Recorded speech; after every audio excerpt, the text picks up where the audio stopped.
Hello, মৰমৰ ছাত্ৰ-ছাত্ৰীসকল, welcome back to our channel light of education. আজি তোমালোকৰ কাৰণে লৈ আহিছোঁ দশম শ্ৰেণীৰ অসমীয়াৰ কিছুমান ইম্পৰ্টেণ্ট কুৱেশ্যন। এইবিলাকৰ পৰাই তোমালোকৰ কুৱেশ্যন আহিব 100% চিয়ৰ, আৰু ইয়াৰ পৰা 100% কমন পাবা।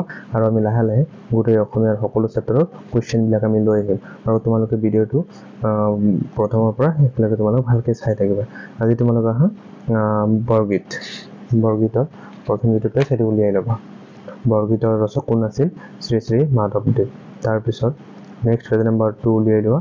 ইয়াতে যেটো পৰিচয় যিখিনি দিয়া আছে ইয়াৰ পৰা কুৱেশ্যন এটা হ'ব কি শ্ৰী শ্ৰী মাধৱদেৱৰ লখিমপুৰ জিলাৰ নাৰায়ণপুৰৰ লেটেকু পুখুৰীত কিমান চনত জন্ম হয়? তোমালোকে লিখিবা 1489 চনত জন্ম হয়।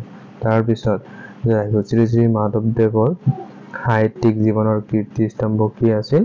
তোমালোকে লিখিবা নামঘোষা। এটো ভেৰি ভেৰি ইম্পৰ্টেণ্ট। নামঘোষা আছিল মাধৱদেৱৰ সাহিত্যিক জীৱনৰ কীৰ্তিস্তম্ভ। তাৰপিছত কুৱেশ্যন আহিব শ্ৰী শ্ৰী মাধৱদেৱৰ আখ্যানমূলক ৰচনা এটা নাম লিখিবা ৰাজসী কাব্য, আৰু এটা দিয়া আছে আদিকাণ্ড ৰামায়ণ। তাৰপিছত তত্ত্বমূলক ৰচনা যদি আহে জন্ম ৰহস্য লিখিবা, ভক্তি ৰত্ন বুলি আছে, নামমালিকা আছে। যদি নাটৰ নাম লিখিবাহে অৰ্জুন বঞ্জন বা দধিমথন। যমুৰাৰ নাম যদি আহে লিখিবা চোৰ ধাৰা পিম্পৰা গুচোৱা ভূমি লেটোৱা ভোজন বিহাৰ। আৰু এই চাৰিটা কিন্তু ইম্পৰ্টেণ্ট হয়, তোমালোকে মনত ৰাখিব লাগিব, ভেৰি ভেৰি ইম্পৰ্টেণ্ট। আৰু এইবিলাক কুৱেশ্যনে কিন্তু আহিব পৰীক্ষাত। নেক্সট পেজ নম্বৰ 3 ইয়াতে যিখিনি দেখাই দিছে যে মাধৱদেৱৰ বৰ্ণিত থকা মুঠ কিমানটা বৰগীত পোৱা যায়? 157টা বৰগীত পোৱা যায়। তাৰপিছত ইয়াতে তোমালোকে চাবা বৰগীতৰ লক্ষণ কেইটা চাবা, ইম্পৰ্টেণ্ট। বৰগীতৰ লক্ষণ লিখিব আহিব, যিকোনো দুটা আহিব মেট্ৰিক পৰীক্ষাত। ইয়াতে 6টা লক্ষণ দিয়া আছে, 6টা লক্ষণৰ পৰা 4টা মান কমচে কম মুখস্থ কৰিবা, দুটা লিখিবই লাগিব। নেক্সট তোমালোকে প্ৰশ্নাৱলীত আহি যোৱা। প্ৰশ্নাৱলী কুৱেশ্যন নম্বৰ 1ৰ খ, পেজ নম্বৰ 4 উলিয়াই ল'বা। খটো চাবা, খ কি দিয়া আছে? সনক সনন্দ যোগী যাহাকো দিয়াই সনক সনন্দ যোগীসকলে কাক ধ্যান কৰে বুলি কৈছে। তাৰপিছত ঙটো চাবা, ঙৰ কি দিয়া আছে? বৰগীতটি কি ৰাগত বন্ধা আছে? প্ৰথম চাবা, কবিয়ে বান্ধৱ বুলি কাক সম্বোধন কৰিছে? দ্বিতীয় মূপাহ মানে কি? তাৰপিছত বৰগীতটিৰ মূল ভাৱ, মূল ভাৱ কিন্তু আহিব তোমালোকে মূল ভাৱখিনি মুখস্থ কৰিব লাগিব।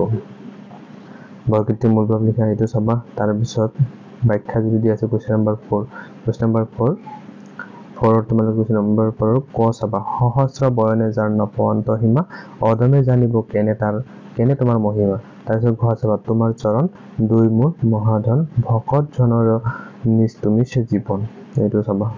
তাৰপিছত কুৱেশ্যন নম্বৰ 5 চাবা, সনক সনন্দ যোগী যাহাকো দিয়াই সকল নিগমে যাক বিচাৰি নাপায় তাৎপৰ্য বিচাৰ কৰক। কুৱেশ্যন নম্বৰ 5 চাবা।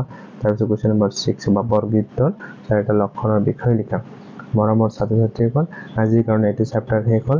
ইয়াৰ পিছত অসমীয়াৰ আমি নতুন চেপ্টাৰ লৈ আহিম, আৰু লাহে লাহে অসমীয়াৰ প্ৰতিটো চেপ্টাৰে তোমালোকে পাই যাবা, আৰু ইম্পৰ্টেণ্ট কুৱেশ্যনবিলাক আমি লৈ আহিম।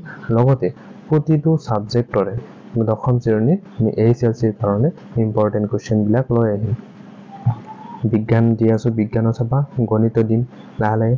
আমাৰ টিচাৰসকল ৰেডি আছে, আমি তোমাৰ ইউটিউবত সকলো শ্বেয়াৰ কৰি দিম, তোমালোকে এইবিলাক কৰিবা, আৰু ইয়াৰ পৰা 100% কমন পাবা চিয়ৰ, আৰু ইয়াৰ বাহিৰে বেলেগ একো নাহে।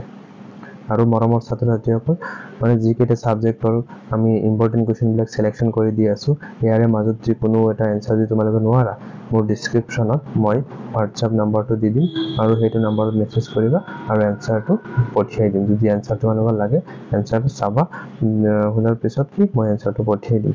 আৰু মৰমৰ ছাত্ৰ-ছাত্ৰীসকল, আজিৰ কাৰণে থেংক ইউ।